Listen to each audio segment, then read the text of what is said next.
Hello everyone, स्वागत है आप सभी का हमारे चैनल स्टडी विद आलोक में। और फ्रेंड्स, आज हम डिस्कस करेंगे टीचिंग एप्टीट्यूड, जो कि दिसंबर 2019 का पेपर है आपका। और इसमें जो शिक्षण अभिवृत्त से महत्वपूर्ण प्रश्न पूछे गए हैं, यही प्रश्न आपके जो आने वाले एग्जामिनेशन है आपका दिसंबर में पेपर लगा हुआ है नेट का, ठीक है। और जो कंपटीशन वाले आपके एग्जाम होते हैं, जैसे हायर एजुकेशन में आपका आता है ये पार्ट, और फिर जो है और भी जो जैसे मान लीजिए कि और भी जो कंपटीशन के एग्जामिनेशन होते हैं वहां पे भी आने की संभावना रहती है, ठीक है। जैसे कंप्यूटर के प्रश्न पूछ लिए जाते हैं, रिसर्च के, तो ये टीचिंग एप्टीट्यूड भी उसमें सिलेबस में है। तो यहाँ से भी क्वेश्चन जैसे आपके समाजशास्त्र वाले प्रश्न रिपीट होते हैं, ऐसे ही फर्स्ट पेपर के भी कुछ पार्ट से प्रश्न जो है रिपीट होते हैं, ठीक है। तो एक बार हम लोग इसको प्रैक्टिस करेंगे। 2012 से ये सिलसिला चल रहा है पेपर का, तो 2012 से 23 तक के पेपर जो प्रीवियस थे सोशियोलॉजी वाले, वो तो कंप्लीट आपके हमारे प्लेलिस्ट पे अवेलेबल है। उसी अनुरूप ये आपका जो शिक्षण वाला जो पार्ट है टीचिंग एप्टीट्यूड का, ये भी हम अपने प्लेलिस्ट में वहां पे अपलोड कर रहे हैं, ठीक है। तो 2012 से 18 तक और 19 जून तक का पेपर टीचिंग का ये अपलोड हो चुका है। आज ये दिसंबर 2019 का हम कंप्लीट करेंगे, ठीक है। तो आइए हमारे साथ और देखते हैं कि क्या कुछ महत्वपूर्ण प्रश्न परीक्षा में पूछे गए थे, ठीक है। तो सबसे पहले जो लोग एनटीए नेट का फॉर्म फिल कर दिए हैं, ठीक है, उनको बहुत ढेर सारी शुभकामनाएं हैं। और समय बहुत कम है, ठीक है। तो ये कुछ टिप्स भी है कि जो प्रीवियस ईयर पेपर वगैरह है इस समय सॉल्व करिए आप लोग, ठीक है। और अपना जो टेस्ट वगैरह हो रहा है संस्थान में वीकली, जैसे मंडे आज है, आज पेपर हो रहा है हमारे यहाँ ग्रुप में, तो वो जो पेपर हो चुके हैं उनको कम से कम 2 से 3 बार प्रैक्टिस कर लीजिए, ठीक है। तो ये सब चीजें करिए, क्योंकि दिसंबर में ही एग्जाम है। अक्टूबर जो है ये आपका नवंबर जो है अब कल से लग जाएगा, ठीक है। तो इसलिए अब इस पे पूरा फोकस करिए। मान के चलिए कि 1 महीने का समय आपके पास में है, ठीक है। तो 1 महीने का समय है, इसी में ढेर सारे फेस्टिवल हैं, दिवाली वगैरह है, तो उसमें सब में भी थोड़ा सा कहीं ना कहीं लगना ही पड़ता है। लेकिन फिर भी आप लोग अपना टाइम मत वेस्ट कीजिएगा, और पेपर को सीरियसली अभी से ही लग करके 1 मंथ अच्छे से पूरा प्रिपेयर करिए। और जिन लोगों का 1-2 नंबर से रुक रहा है, वो अपनी कमियों पर विशेष फोकस करें कि वो कहाँ पे जो है मार्क्स खा जा रहे हैं, ठीक है। कौन सा पार्ट उनका वीक है उस पर स्पेशली फोकस करें। जैसे कुछ लोगों को क्या होता है, लर्न नहीं होता है चीजें, छोटे छोटे टर्म्स होते हैं, ठीक है, वो लर्न नहीं होते।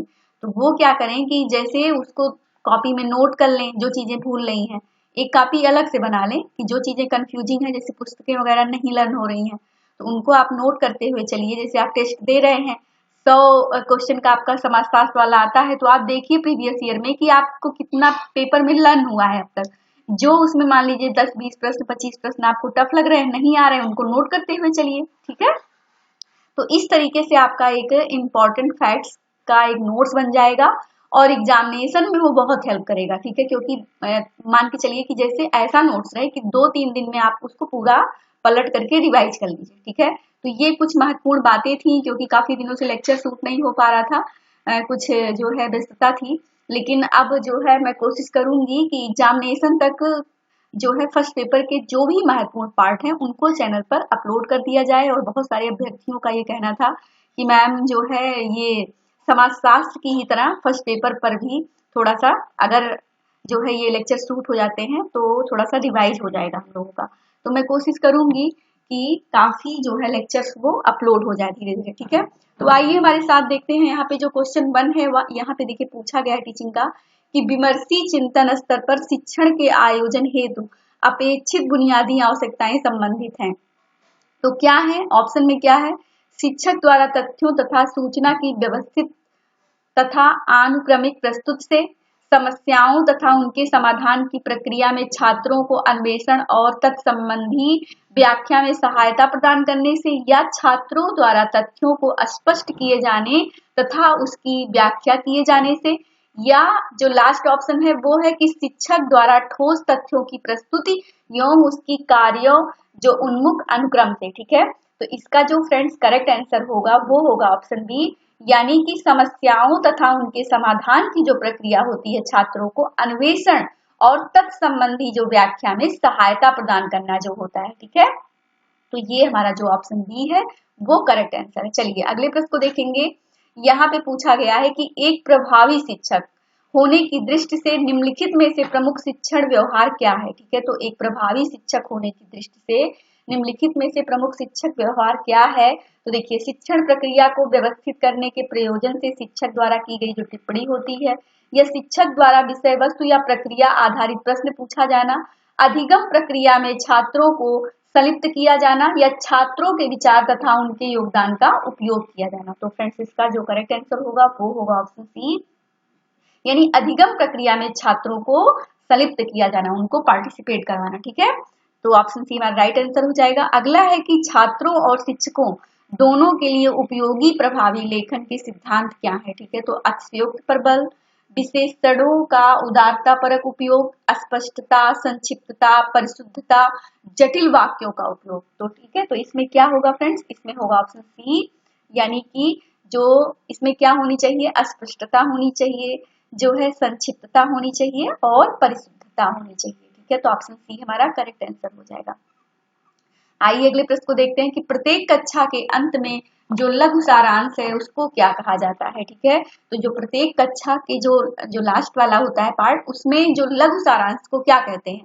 तो भाषाई विज्ञान, रूढ़ोक्त निष्कर्ष, भाषाई संकेत चिन्हांकन, या अंतरीकृत निष्कर्ष। तो फ्रेंड्स, जो प्रत्येक कक्षा के जो अंत में जो लघु सारांश को जो प्रस्तुत किया जाता है उसको क्या कहते हैं, भाषाई संकेत चिन्हांकन। ठीक है, तो ऑप्शन सी हमारा राइट आंसर हो जाएगा। अगले प्रश्न को देखेंगे कि कक्षा कक्ष शिक्षण के संदर्भ में उस आधार भूमि को क्या कहते हैं जिस पर अधिगमकर्ताओं के बीच स्नेहिल और परिपोषक संबंध बनाए जा सकते हैं। ठीक है, तो इसको क्या कहा जाता है, जांच पड़ताल, शिक्षण की भावात्मकता, संरचना निर्माण, या प्रतिपुष्टि। तो फ्रेंड्स, इसको क्या कहते हैं, जो कक्षा कक्ष शिक्षण के संदर्भ में उस आधार भूमि को क्या कहते हैं जिस पर अधिगमकर्ता के बीच स्नेहिल और परिपोषक। ठीक है, तो किसी छात्र के बीच में, ठीक है, वो जो शिक्षण के संदर्भ में आधारभूति को क्या कहते हैं जिसमें अधिगमकर्ता के बीच स्नेहिल और परिपोषक संबंध जो बनाए जा सकते हैं उसको क्या कहा जाता है, इसको शिक्षक की भावात्मकता कहते हैं। ठीक है, यानी जब आपके साथ में शिक्षक का एक भावात्मक संबंध हो जाता है, तो जैसे मान लीजिए आपके पास में कोई असुविधा आ रही है पढ़ाई करने में, मान लीजिए जैसे हम रिसर्च कर रहे हैं। ठीक है, तो अब मुझे किसी चीज में असुविधा हो रही है, नहीं समझ में आ रहा है। ठीक है, तो क्या होता है कि हमारे गाइड हमको समझाते हैं कि आप ये पुस्तक लीजिए, इसकी हेल्प से यहाँ का अपना निष्कर्ष निकालिए। ठीक है, तो थोड़ा सा क्या होता है, एक मोटिवेशन आता है कि नहीं ठीक है। तो ये जो होता है ये शिक्षक की भावात्मकता के अप्रोच को जो है डिसाइड करता है। ठीक है, तो ऑप्शन बी हमारा राइट आंसर हो जाएगा। ठीक है, चलिए अगले प्रश्न को देखेंगे कि निम्नलिखित सूची में से ऐसे परीक्षणों को चिन्हित कीजिए जो शोध के संदर्भ में इष्टतम कार्य निष्पादन परीक्षण की कोटि में आता है। ठीक है, तो ऐसी सूची, ऐसा परीक्षण को चिन्हित कीजिए जो शोध के संदर्भ में इष्टतम कार्य निष्पादन परीक्षण की कोटि में आता है। ठीक है, तो क्या आता है, व्यक्तित्व परीक्षण, प्रक्षेपी व्यक्तित्व परीक्षण, उपलब्धि परीक्षण, अभिवृत्ति परीक्षण, बुद्धि परीक्षण, या अभिरुचि परीक्षण। तो सही विकल्प का चयन कीजिए, इसमें कौन सा करेक्ट होगा। तो फ्रेंड्स, इसमें जो करेक्ट आंसर है वो है आपका ऑप्शन सी, यानी कि सी उपलब्धि परीक्षण हो जाएगा। इसमें आपका हो जाएगा ई, यानी कि बुद्धि परीक्षण। ठीक है, इस प्रकार से आपका जो एफ होगा, फिर सी, फिर देन, फिर ई, फिर एफ। ठीक है, तो इस तरीके से इसका जो है वो आपका तारतम्य बैठेगा। ठीक है, तो ये आपका करेक्ट हो जाएगा ए बी सी। ठीक है, तो सी ई एंड, तो इस तरीके से जो आपका सी वाला हो रहा है ये करेक्ट आंसर होगा। ठीक है, चलिए इसको मैच करते हैं, ये आपका हो गया, सी मैच कर लीजिएगा आप लोग। अगला इसमें क्वेश्चन नंबर 7 की कक्षा में जो शिक्षक की वाणी के स्वराघात को क्या कहा जाता है। तो जब कक्षा में जो शिक्षक का जो वार्तालाप होता है उसके स्वराघात को क्या कहते हैं। तो ये प्रश्न कई बार रिपीट हुआ है, तो भाषिक, पराभाषिक, गैर भाषिक, या बृहद भाषिक। तो फ्रेंड्स, इसको कहते हैं पराभाषिक। ठीक है, तो ऑप्शन बी हमारा राइट आंसर हो जाएगा। क्वेश्चन नंबर 8 को देखेंगे, नीचे दी गई सूची में एक प्रभावी शिक्षक की उन योग्यताओं को चिन्हित कीजिए जो व्यक्तित्व और अभिवृत्ति से संबंधित है। ठीक है, तो एक प्रभावी शिक्षक की उन योग्यताओं को चिन्हित कीजिए जो व्यक्तित्व और अभिवृत्ति से संबंधित है। तो नियंत्रण की संस्कृति जो होती है, संप्रेषण, प्रबंधन, आत्म सामर्थ्य जो होता है, शिक्षक का जो उत्साह होता है, संगठित और व्यवस्थित होना। ठीक है, तो ये सब सारी क्वालिटियां हैं, इसमें सही विकल्प का चयन करना है। तो इसमें क्या होगा फ्रेंड्स, इसका जो करेक्ट आंसर होगा ये देखिए, ये आपका यफ हो जाएगा और यहाँ पे इसको मैच करना है सही विकल्प के अकॉर्डिंग, ठीक है। तो इसमें जो करेक्ट होगा वो होगा ऑप्शन बी। आप लोग मैच कर लीजिएगा वहां से, ठीक है, यानी ए डी इस तरीके से होगा आपका, ठीक है। चलिए अगले प्रश्न को देखेंगे, क्वेश्चन नंबर 9 कि किस शिक्षण स्तर में निम्नतर स्तर के अधिगम परिणामों पर ध्यान केंद्रित किया जाता है। तो कौन सा ऐसा शिक्षण स्तर होता है जिसमें निम्नतर स्तर के अधिगम परिणामों पर ध्यान केंद्रित किया जाता है, स्मृत, अवबोध, विमर्शी या स्वायत्त। तो फ्रेंड्स जो स्मृत स्तर होता है उस पर, ठीक है। स्मृत स्तर में क्या होता है कि निम्नतर स्तर के अधिगम परिणामों पर मुख्यतः ध्यान केंद्रित किया जाता है, क्योंकि अवबोध और विमर्शी ये सब तो थोड़ा सा डेवलप हो जाता है, ठीक है। तो आपका जो ऑप्शन ए है वो करेक्ट आंसर है। क्वेश्चन नंबर 10 है कि सीखने के लिए अधिगम को प्रोत्साहित करने हेतु निम्नलिखित में से कौन सबसे उपयुक्त होगा, ठीक है। तो कौन सा होगा, शिक्षा प्रौद्योगिकी उपकरणों का प्रयोग, अधिगम के अंतरण हेतु अवसर बढ़ाने हेतु शिक्षण आयोजित करना, विद्यार्थियों द्वारा दक्षता ग्रहण करने हेतु उन्हें कार्य सौंपना, निरंतर परीक्षाएं आयोजित करना। तो इसमें क्या हो जाएगा फ्रेंड्स, इसमें जो होगा आपका वो होगा ऑप्शन बी, यानी कि अधिगम के अंतरण हेतु अवसर बढ़ाने हेतु शिक्षण आयोजित करना, ठीक है। तो आपका ऑप्शन बी करेक्ट आंसर होगा। क्वेश्चन नंबर 11 है कि निम्नांकित में से किस आकलन प्रविधि में अंतर्भूत प्रेरणा को बढ़ाने हेतु इष्टतम संभावना है। तो किसमें पाई जाती है, रचनात्मक आकलन आधारित मूल्यांकन, कंप्यूटर परीक्षण आधारित आकलन, संकलनात्मक आकलन या मानक संदर्भित आधारित परीक्षण आकलन। तो इसमें कौन सा होगा फ्रेंड्स, जो होगा वो होगा ऑप्शन ए, यानी रचनात्मक आकलन जो आधारित मूल्यांकन किया जाता है, ठीक है। तो ऑप्शन ए हमारा राइट आंसर है। क्वेश्चन नंबर 12 है यहाँ पे कि निम्नलिखित में से कौन सा मूल्यांकन मानकों पर नजर रखने के साथ समय समय पर आयोजित किया जाता है, ठीक है। तो कौन सा है, रचनात्मक मूल्यांकन, योगात्मक, पोर्टफोलियो या प्रदर्शन, ठीक है। तो ये कौन सा है, योगात्मक, ठीक है। ये समय समय पर क्या होता है, आयोजित किया जाता है। चलिए निम्नांकित में से किस अधिगम सामग्री प्रकारता में प्रस्तुति अत्यधिक संरचनाबद्ध और व्यक्तिपरक होती है, ठीक है। तो इसमें कौन सी होती है फ्रेंड्स, विश्वविद्यालयों द्वारा निर्धारित पाठ्य पुस्तकें जो होती हैं, पठन हेतु सिफारिश की गई पत्रिकाएं और लेख, विमर्शक पठन हेतु चयनित महान चिंतकों के लेख, अभिक्रमित अनुदेशात्मक और मॉड्यूलर अधिगम सामग्री। तो इसमें कौन सा हो जाएगा, ये होगा आपका ऑप्शन डी, यानी अभिक्रमित अनुदेशात्मक और मॉड्यूलर जो अधिगम सामग्री है, ठीक है। तो ऑप्शन डी हमारा राइट आंसर है।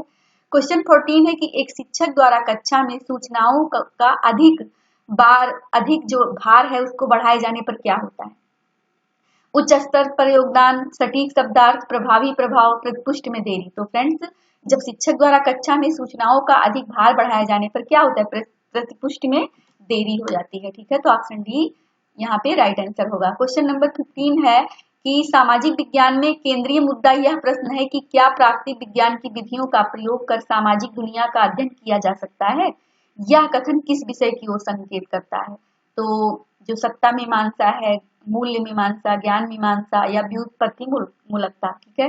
तो ये फ्रेंड्स जो है ये ज्ञान मीमांसा की बात करता है, ठीक है। तो ऑप्शन सी हमारा राइट आंसर हो जाएगा। फ्रेंड्स आज की जो वीडियो है यहीं पे हम समाप्त करते हैं अपना लेक्चर, और जो है यहाँ से 16 से 30 वाला जो पार्ट 2 है उसको हम कल अपलोड करेंगे। तब तक आप सभी लोग इस वीडियो को देखिए और लाइक करिए, चैनल को सब्सक्राइब करिए। धन्यवाद।